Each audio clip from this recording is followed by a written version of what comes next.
ಚಿಕ್ಕಂದಿನಿಂದ ಪ್ರತಿಯೊಬ್ಬರಿಗೂ ಕೂಡ ಒಂದಲ್ಲ ಒಂದು ಡ್ರೀಮ್ ಅಂತೇಳಿರುತ್ತೆ.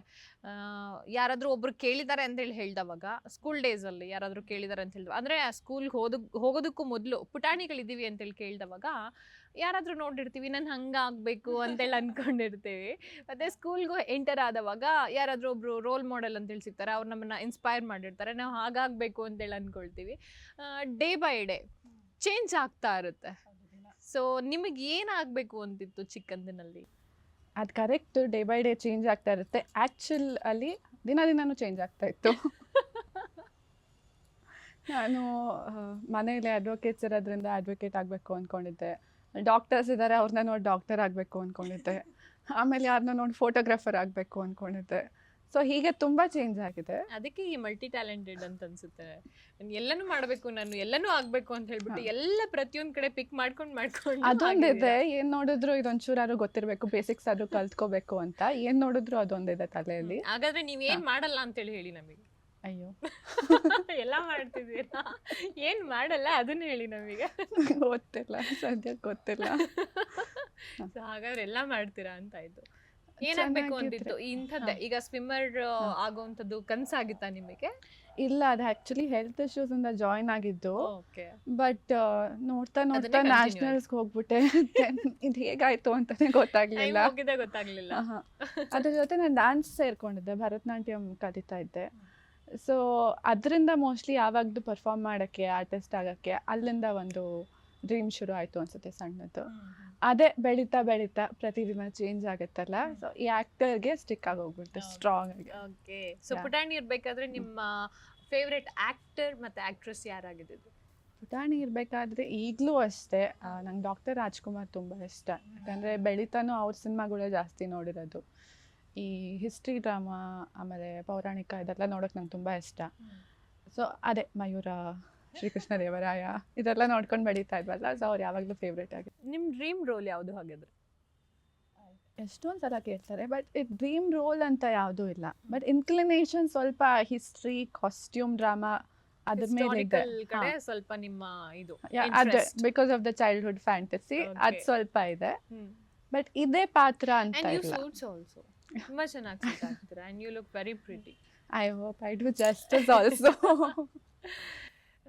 ಎಸ್, ಇದೆಲ್ಲ ಆಯಿತು. ಜೊತೆಗೆ ಬದಲಾವಣೆಗಳು ಅನ್ನೋಂಥದ್ದು ಪ್ರತಿ ಸರಿನೂ ಆಗ್ತಾ ಇರುತ್ತೆ. ಲೈಫಲ್ಲಿ ಆಗಿರಬಹುದು, ನಿಮ್ಮ ಕರಿಯರಲ್ಲಿ ಆಗಿರಬಹುದು. ನಾವು ಅಂದ್ಕೊಂಡಿದ್ದು ಯಾವ ರೀತಿ ಆಗೋದಿಲ್ಲ ಅನ್ನೋವಂಥದ್ದು ಯಾವತ್ತಾದರೂ ಅನಿಸಿದ್ದುಂಟಾ ನಿಮಗೆ? ನಾವು ಅಂದ್ಕೊಂಡಿದ್ದಾಗಿಲ್ಲ ಅಂತ. ಈಗ ಅದೇ ಫೋಟೋಗ್ರಾಫರ್ ಅನ್ಕೊಂಡಿದ್ದೆ, ಡಾಕ್ಟರ್ ಅನ್ಕೊಂಡಿದ್ದೆ, ಲಾಯರ್ ಅನ್ಕೊಂಡಿದ್ದೆ. ಇವ್ರು ಯಾವುದನ್ನು ಉಳಿಸೋದೇ ಇಲ್ಲ ಅಂತ ಅನ್ಸುತ್ತೆ ನನಗೆ. ಎಲ್ಲಾ ಪ್ರೊಫೆಷನ್ ಚೂಸ್ ಮಾಡ್ಕೊಂಡು ಇವರು ಎಲ್ಲಾ ರೀತಿನಲ್ಲೂ ಇರ್ತಾರೆ, ಎಲ್ಲ ಆಗ್ತಾರೆ. ಅಲ್ಲ, ನೀವ್ ಏನು ಉಳಿಸಿದೀರಾ ಅಂತ ನನಗೆ ಅರ್ಥನೇ ಆಗ್ತಾ ಇಲ್ಲ. ತುಂಬಾ ಇದೆ, ತುಂಬಾ ಪ್ರೊಫೆಷನ್ಸ್ ಇದೆ. ಟೈಮ್ ಹೆಂಗ್ ಸಿಗುತ್ತೆ ಗ್ರೀಷ್ಮಾ ನಿಮ್ಗೆ? ಟೈಮ್ ಮ್ಯಾನೇಜ್ಮೆಂಟ್ ಹೆಂಗ್ ಮಾಡ್ತೀರಾ? ಎಷ್ಟೊಂದು ಟೈಮ್ ಇದೆ ಆ್ಯಕ್ಚುಲಿ. ನಿಮ್ಗೆ ಏನಾದ್ರು ಕಲಿಬೇಕಂದ್ರೆ ಅದಕ್ಕೆ ನೀವು ಟೈಮ್ ಮಾಡೇ ಮಾಡ್ತೀರಾ. ಏನಕ್ಕಾದ್ರೂ ಇಂಟ್ರೆಸ್ಟ್ ಇದೆ ಅಂದರೆ 24 hours ಸಾಕೆ ಆಗಲ್ಲ ಅಂತ ಅನ್ಸುತ್ತೆ. ನಮ್ಮ ಕೆಲಸಗಳು ಹಂಗಿರುತ್ತೆ. ನೀವು ಹಂಗೆ ಮೇಂಟೈನ್ ಮಾಡ್ತೀರಾ ಅಂತ? ಅದೇ, ಈಗ ಶೂಟ್ ಸೆಟ್ಟಲ್ಲಾದರೂ ಇರಲಿ, ವೆಯ್ಟ್ ಮಾಡ್ತಾ ಇರ್ತೀವಿ ಶಾರ್ಟ್ ಹಾಕೋಕ್ಕೆ, ಸೆಟಪ್ ಮಾಡೋಕ್ಕೆ. ಅಷ್ಟು ಟೈಮಲ್ಲಿ ಏನಾದ್ರು ಮಾಡ್ಬೋದು ನಾವು. ಸೊ ಟೈಮ್ ತುಂಬ ಇರುತ್ತೆ. ಅಲ್ಲೂ ಟೈಮ್ ವೇಸ್ಟ್ ಮಾಡಬಾರ್ದು ಅಂತ ಏನು ಮಾಡೋಣ, ಸುಮ್ಮನೆ ಕೂತಿರೋದು ಬದಲು ಏನಾದರೂ ನಮ್ಗೆ ಇಷ್ಟ ಇರೋದೇ ಮಾಡ್ತಾ ಇರೋದು. ನಾಟ್ ಫೋರ್ಸ್ಫುಲಿ ಡೂಯಿಂಗ್ ಸಮಥಿಂಗ್ ಅಲ್ವಾ. ನಮ್ಗೆ ಇಷ್ಟ ಇರೋದೇ ಏನಾದರೂ ಉಪಯೋಗಿಸ್ಕೊಂಡು ಆ ಟೈಮಲ್ಲಿ ಮಾಡಿಬಿಡೋಣ ಅಂತ. Okay, very nice. ಮತ್ತು ಈಗ ಬೇರೆ ಬೇರೆ ಆಫರ್ಸ್ಗಳು ಬರ್ತಾ ಇರುತ್ತೆ, ಆಬ್ವಿಯಸ್ಲಿ ಬರ್ತಾ ಇರುತ್ತೆ. ಸೊ ನಿಮ್ಮ ಫಸ್ಟ್ ಪ್ರಿಫರೆನ್ಸ್ ಯಾವುದು? ಈ ಯಾವ ಕಡೆ ಆಫರ್ಗಳು ಬರ್ತಾ ಇದ್ದಾವೆ ಈಗ ಸದ್ಯಕ್ಕೆ? ನನ್ನ ಪ್ರಿಫರೆನ್ಸ್ ಯಾವಾಗಲಿದ್ರು ಅದೇ ಡ್ರೀಮ್ ರೋಲ್ ಅಂತ ಹೇಳಿದ್ರಲ್ಲ, my dream role is versatile roles, ಬೇರೆ ಬೇರೆ ಪಾತ್ರ ಮಾಡೋದು. ಸೊ ಪ್ರಿಫರೆನ್ಸ್ ಯಾವಾಗಲೂ ಅದೇ ಇರುತ್ತೆ, ಹಿಂದೆ ಮಾಡದೇ ಇರೋದು ಮುಂದೆ ಸಿಕ್ತಾಗ ಮಾಡೋಕ್ಕೆ ಅಂತ. ಸೊ ಆ ಥರ ಸಿಕ್ಕಿದ್ರೆ ಖಂಡಿತ ಮಾಡೇ ಮಾಡ್ತೀನಿ. ಸೊ ಈಗ ಆಲ್ರೆಡಿ ಇದೆ, ಸ್ವಲ್ಪ ಲೈನಪ್ ಆಗಿದೆ. ಸಿಚುವೇಶನ್ ಸ್ವಲ್ಪ ಕಂಟ್ರೋಲ್ಗೆ ಬಂದರೆ mostly we can shoot, we can all be safe and shoot. So dream role or any preferred role is that only. Different roles. Okay, different ಆಗಿರೋಂಥದ್ದನ್ನು ನೀವು ಚೂಸ್ ಮಾಡ್ಕೊಳ್ತೀರಾ, ಯಾಕೆಂತಂದರೆ ವರ್ಸಟಾಲಿಟಿ ಅಂತೇಳಿ. ಅದನ್ನ ಆ್ಯಕ್ಟರ್ ಎಲ್ಲರಿಗೂ ಬೇರೆ ಬೇರೆ ಲೇಯರ್ಸ್ ತೋರ್ಸೋಕ್ಕೆ ಇಷ್ಟ ಅನ್ಸುತ್ತೆ. ಬೇರೆಯವ್ರನ್ನ ಮಾದರಿಯಾಗಿ ತೊಗೊಳ್ಬೇಕು ಅಂತಂದರೆ, ಅಣ್ಣ ಅವರನ್ನು ಬಿಟ್ಟು ನನ್ನ ಆ್ಯಕ್ಟಿಂಗ್ಗೆ ನಾನು ಈ ರೀತಿಯಾಗಿ ಮಾಡಬೇಕು, ಈ ರೀತಿಯಾಗಿರಬೇಕು, ಅವ್ರ ರೀತಿ ಆ್ಯಕ್ಟ್ ಮಾಡಬೇಕು ಅನ್ನೋಂಥವ್ರು ಯಾರಾದರೂ ಇದ್ದಾರಾ?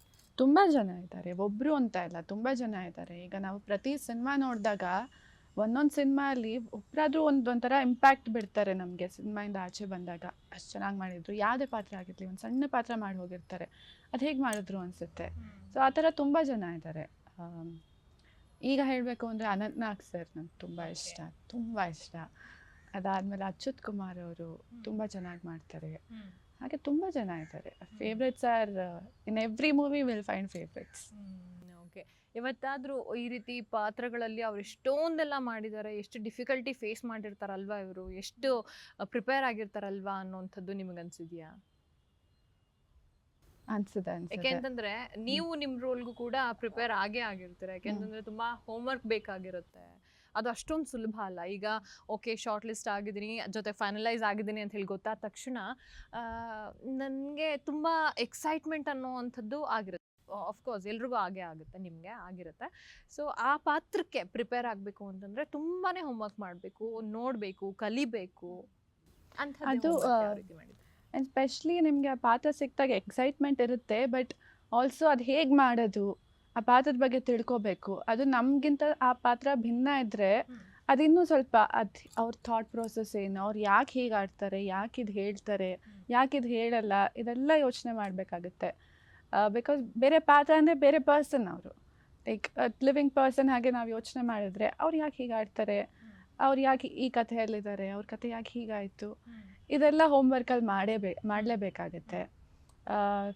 ನಾವು ಪ್ರತಿಯೊಬ್ಬರದ್ದು ಸಿನಿಮಾ ನೋಡಿದಾಗ, ಈಗ ಮಾಲ್ಗುಡಿ ಡೇಸಲ್ಲೇ ವಿಜಯ್ ರಾಘವೇಂದ್ರ ಅವ್ರ ಪಾತ್ರ ನೋಡಿದಾಗ, ಅವ್ರ ಪ್ರಿಪ್ರೇಷನ್ಸ್ ನೋಡುವಾಗ ಅದು ಒಂಥರ ಅದೇ ಆದ ಒಂದು ಕಷ್ಟ ಇತ್ತು. ಫ್ರಮ್ ಮೇಕಪ್ ಆಗಿರಲಿ, ಬೇರೆ ಅವ್ರ ವಯಸ್ಸಿಗಿಂತ ಎಷ್ಟು ದೊಡ್ಡವ್ರದ್ದು ಪ್ಲೇ ಮಾಡಬೇಕಾಗಿತ್ತು. ಸೊ ಆ ವಯಸ್ಸಲ್ಲಿ ಹೇಗೆ ಯೋಚನೆ ಮಾಡ್ತಾರೆ, ಆ ವಯಸ್ಸಲ್ಲಿ ಹೇಗೆ ನಡೀತಾರೆ, ಹೇಗೆ ಮಾತಾಡ್ತಾರೆ, ಒಂದು ಗಾಂಭೀರ್ಯ ಇರುತ್ತೆ, ಒಂಥರ ಕಾಮ್ನೆಸ್ ಇರುತ್ತೆ, ಟಯರ್ಡ್ನೆಸ್ ಇರುತ್ತೆ.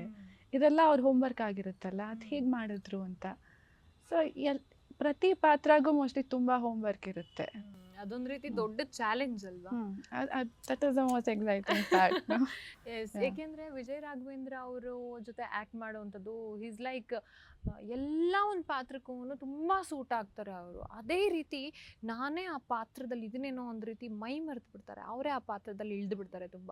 ಸೊ ಅವ್ರ ಜೊತೆ ಆ್ಯಕ್ಟ್ ಮಾಡಿ ಸೈ ಅನ್ಸ್ಕೊಳ್ಳೋವಂಥದ್ದು ತುಂಬ ಕಠಿಣ. ಅದನ್ನು ನೀವು ಮಾಡಿದ್ದೀರಾ ಅಂತ ಹೇಳಿದ್ರೆ ನಮಗೆ ಖುಷಿ ಆಗ್ತದೆ. ಹೆಚ್ಚಿನ ಸುದ್ದಿಗಳಿಗಾಗಿ ನಮ್ಮ ಚಾನೆಲ್ನ ಸಬ್ಸ್ಕ್ರೈಬ್ ಮಾಡಿ.